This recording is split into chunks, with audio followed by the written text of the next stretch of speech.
Hi, and welcome back to my channel.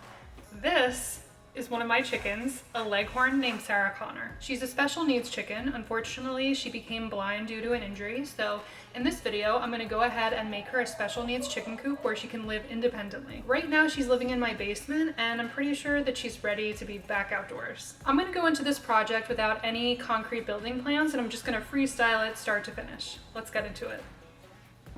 I'm starting off with a quick trip to my local home improvement store to pick up some pressure-treated 2x4s. Just in case you were wondering, no, that's not a beer belly. I am in fact 5 months pregnant. The workers at Lowe's were incredibly nice and offered to help me with the wood, but I declined because I'm stubborn like that.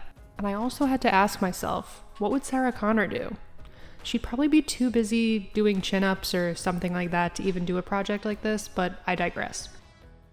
I picked up an extra box of deck screws that are rated for use with pressure-treated lumber, and I was on my way.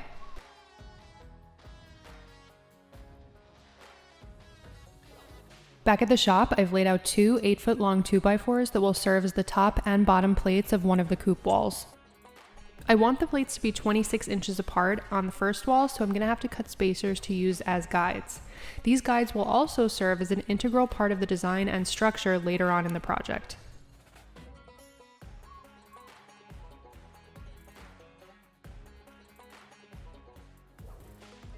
To add to the strength of the structure and to give a cleaner look to the wall, I'm sistering a 2x4 to each spacer. I've cut them off camera and here they are, roughly set into place. I'm using my framing nailer with hot dip galvanized nails to lock these pieces into place. It's imperative to use fasteners rated for pressure-treated lumber because the wood is so corrosive that it can and will cause normal metal fasteners to fail. Regular galvanized metal is not enough. You need to use hot dip galvanized or even better, stainless steel. Next, I'm taking the spacers out and setting them aside for later use. Off camera, I followed the same procedure to make the second wall. The rest of the build will be taking place outdoors. I like to look at framing projects such as this one like I'm building a rectangular box. I'm completing the box shape by connecting the walls both at the ground and the roof line. I'm giving the roof a slight incline so that rain and snow can easily fall off.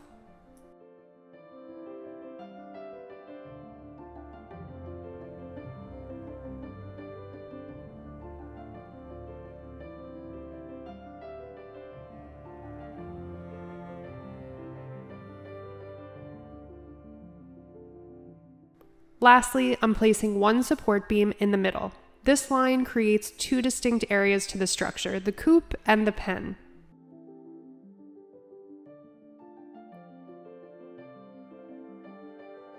Now I'm adding some framing for the floor of the coop.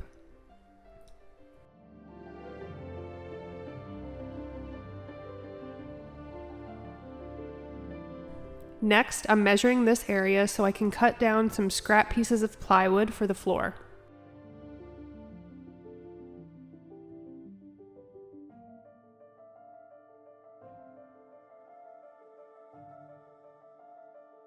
I'm using these exterior grade screws meant for pressure treated lumber to screw the floor into the framing. And one last piece of flooring goes down.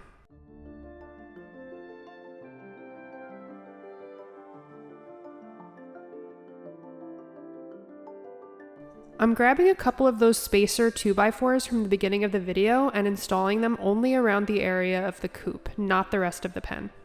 I'm using 2x3s to create inside framing that will support the walls and doors. This is definitely overkill for such a small structure, but I always over-engineer everything I build.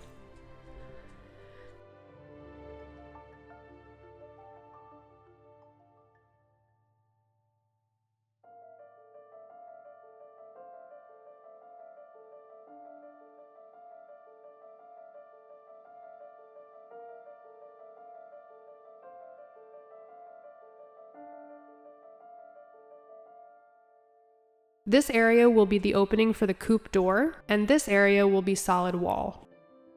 Next, I'm adding framing for the nest boxes, which will overhang and extend a bit beyond the structure.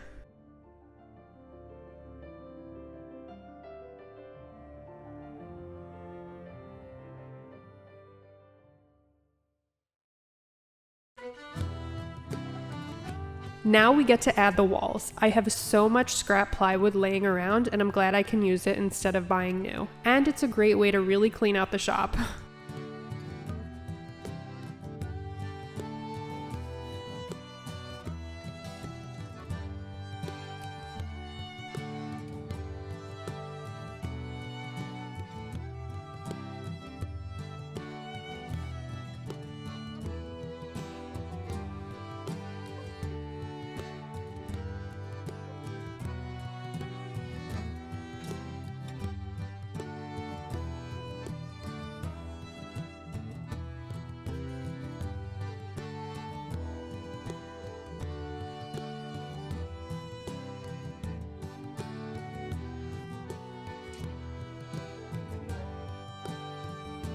Next, I'm going to be applying thin strips of pine to the inside of the coop to prepare the outer walls for shingles. I'm using this brad nailer to adhere the strips to the walls. These strips will give the staples that I use to attach the shingles to the outer walls something to hold on to because the plywood itself is too thin for the long staples.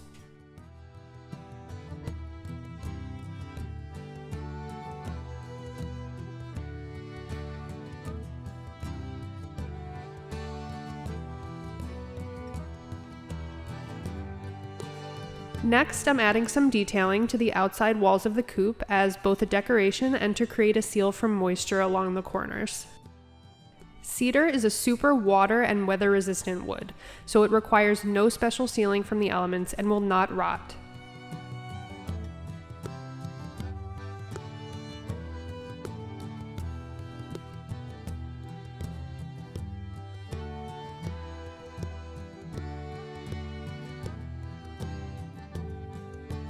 Next, I'm stapling up the shingles.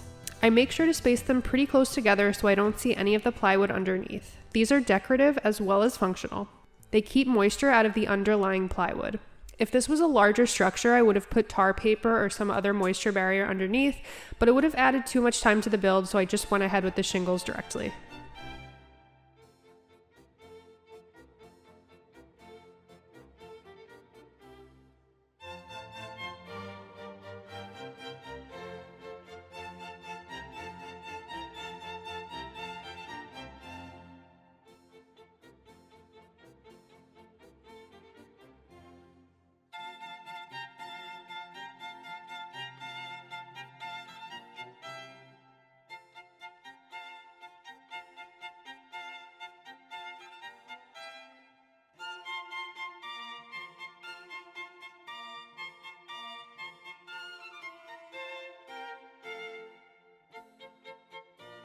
And just as I let my guard down, a building inspector showed up unexpectedly.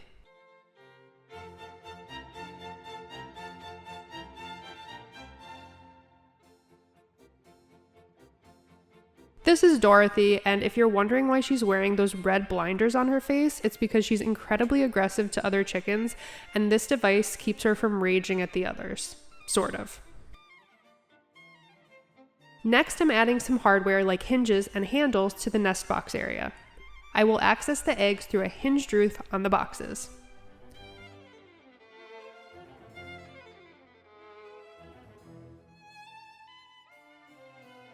I saw this cool hinge at Lowe's and just had to buy it.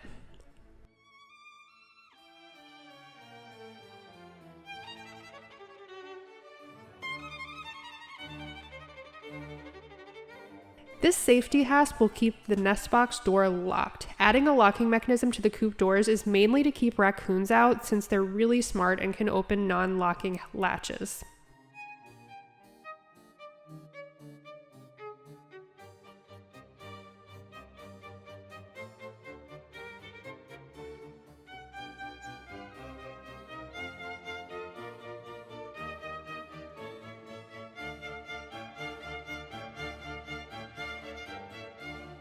Next, I'm adding a little handle to the lid to make it easier to open.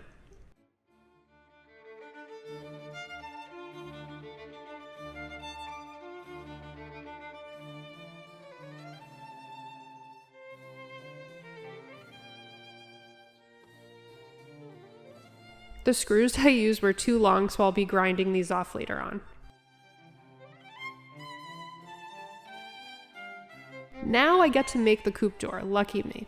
This process is pretty self-explanatory, so I'm going to keep quiet and just let you watch it unfold.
Next, I'm adding the hardware cloth to the long side of the pen. Hardware cloth is always what you want to use on chicken coops, not chicken wire, as chicken wire is super thin and a raccoon can rip it open like a kid unwrapping gifts on Christmas morning. The easiest way to cut hardware cloth is with a grinder. I highly recommend it.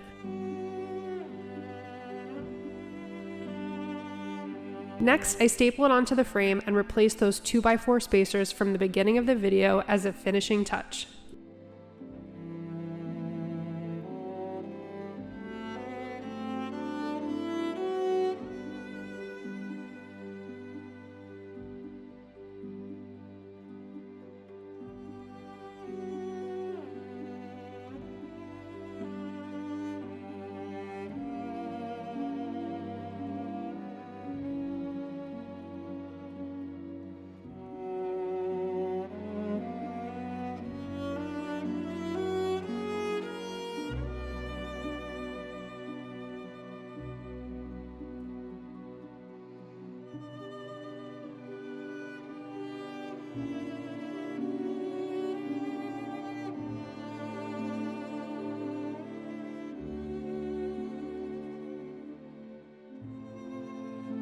Before I finish the sides of the pen, I'm going to tackle the roof. I'll start by adding 3 2x4s lengthwise as a foundation for the plywood roof.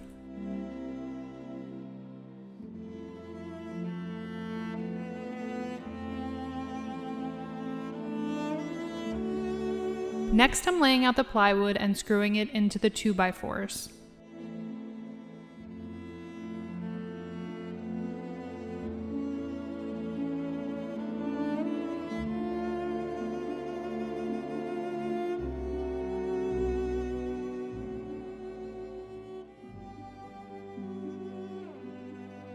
I'll be using this corrugated metal roofing material to lay on top and protect the plywood. Normally I would lay down tar paper, and I do recommend that you do that if you're building your own structure, but I'm not too worried about it. I'm fastening the metal material down with these screws that have their own neoprene gaskets on them. It creates a nice tight seal around the hole that the screw creates, so rainwater doesn't leak through.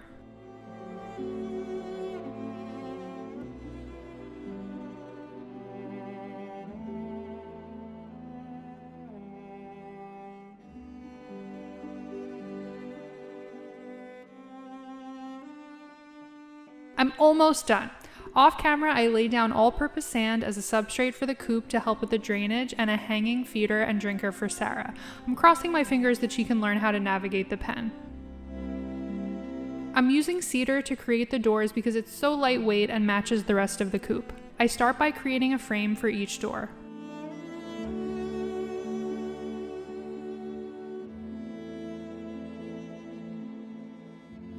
Next, I add hardware cloth to the frames.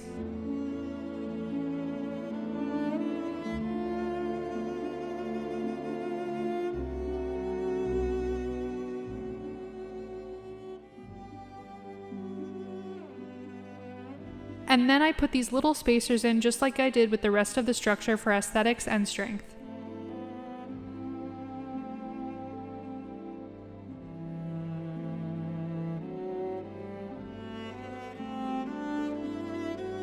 Now I'm adding the hardware.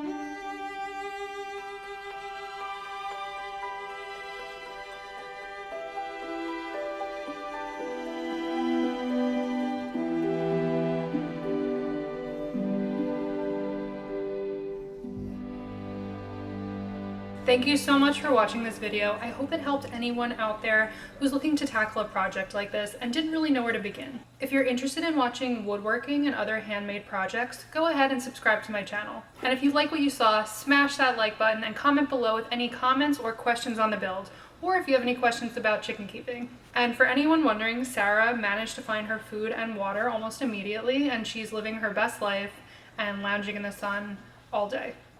Until next time.